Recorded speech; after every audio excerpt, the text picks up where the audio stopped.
Bismillahirrahmanirrahim. Assalamualaikum warahmatullahi wabarakatuh. Today, me and my group mate, we want to present about EIA. What is the meaning EIA? Okay, firstly, I want to intro myself first. My name is Muhammad Muhammad Asri, and today, me and my friend to present about what is the meaning EIA. Let's go take a look for first slide. First, about what is the meaning EIA. EIA is meaning is environmental impact assessment. For the first slide is a process for evaluating the likely environment impact of a proposal, project or development, taking into the account interrelation, social economy, cultural and human health impact, both with the benefit and advice. And saya akan terangkan dalam bahasa Melayu. Bermaksud penilaian kesan persekitaran adalah proses menilai kemungkinan kesan persekitaran dari projek atau pembangunan yang dicadangkan dengan mengambil kira kesan sosioekonomi, budaya, kesihatan manusia yang saling berkaitan dan ada manfaat yang baik dan tidak membaik. Dan untuk yang poin kedua ialah definition of EIA is a formal process for identifying likely effect of activity of project on the environment and on human health and welfare. Mean is measured to mitigate material impact environment is broadly interpreted in physical, biological and social. Dalam bahasa Melayunya ialah penilaian kesan persekitaran adalah suatu proses formal untuk mengenal pasti kemungkinan kesan aktiviti atau projek dalam lingkungan environment mendapat kesan daripada kebajikan terhadap kesihatan dan kesejahteraan manusia, dan kaedah langkah-langkah untuk mengurangkan atau memantau kesan persekitaran yang ditaksirkan secara meluas dari segi fizikal, biologikal dan sosial.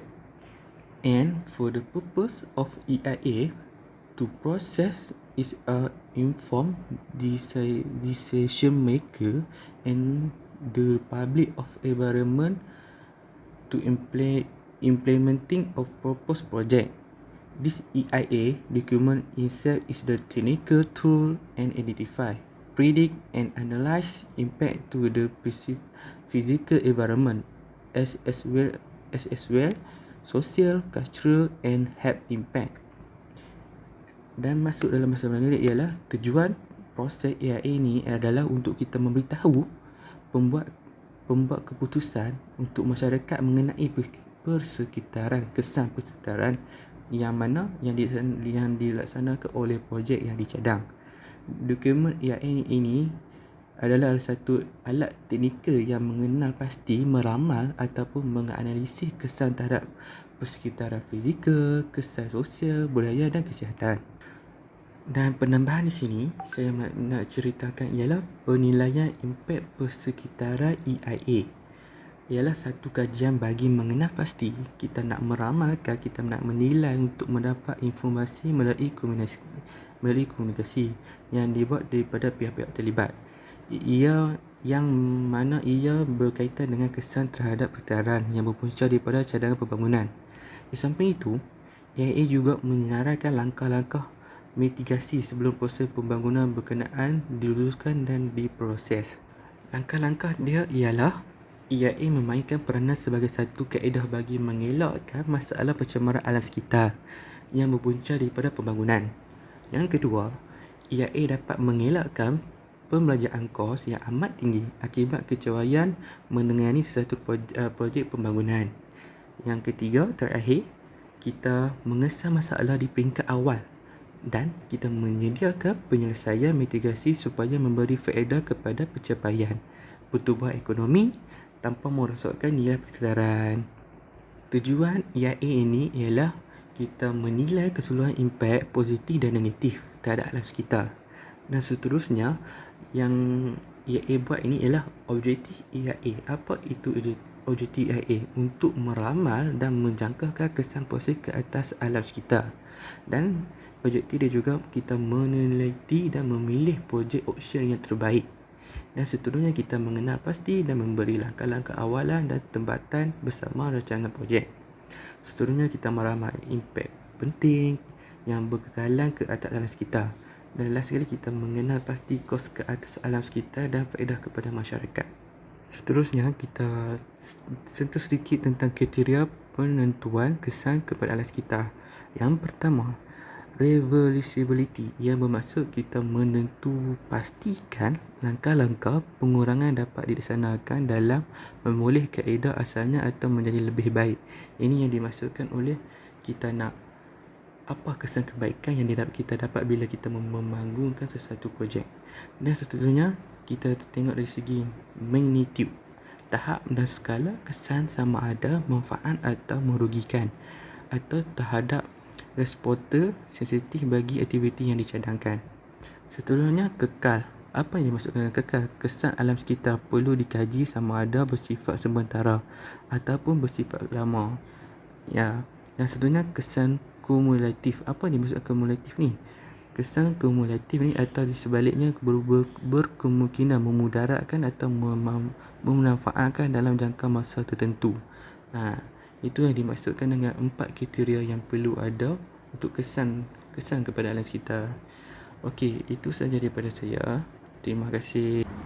Alright, I will be continue with my part. Explain the procedure of environmental impact assessment.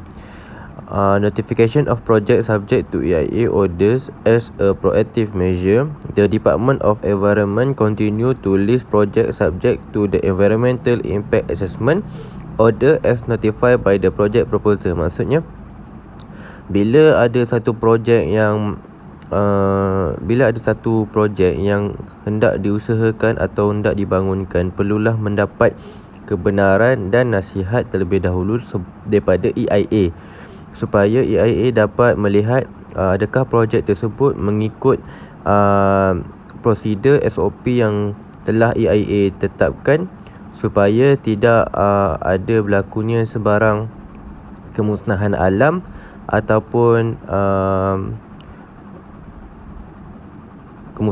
ataupun kerosakan habitat, kerana ia boleh menjejaskan alam sekitar. Jadinya jika ada sebarang projek yang hendak dibangunkan, yang paling penting sekali perlulah meminta kebenaran dan membuat kertas kerja untuk dihantar kepada EIA untuk dinilai dan diselidiki dahulu sebelum ia diluluskan. Assalamualaikum, my name is Mihon Nur Hakimi and my matric number is 18 DUP 18F2014. And now I will present about importance of EIA. For the first point of importance of EIA is reduce adverse environmental. Reduce environmental is to sustain healthy environment for the benefit of mankind and enable all people enjoy the beauty of earth, to preserve our environment, to assure the quality of life, to reduce adverse effect on the well-being of the people. EIA also study to identify, predict, and describe the good and the disadvantage of a project proposal development.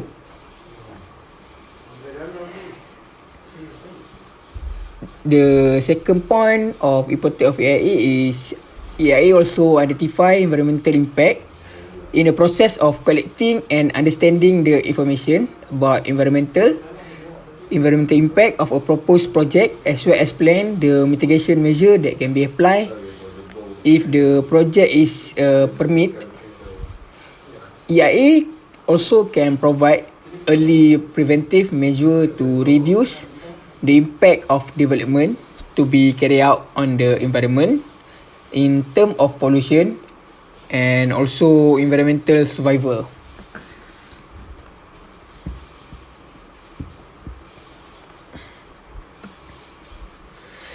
For the third importance of EIA is EIA also optimize project benefit. With the EIA, the project has made it easier for the authorities to determine whether the proposed development project should be approved or otherwise. Just like all project under the prescribed activity must obtain EIA approval from the Director General of the Environmental Department before being approved by the relevant federal or state authorities for implementation. And at addition, EIA also can be considered as a mechanism that maximize the information and efficient of the use of natural and human resource. So EIA is one of the organisation that important for the government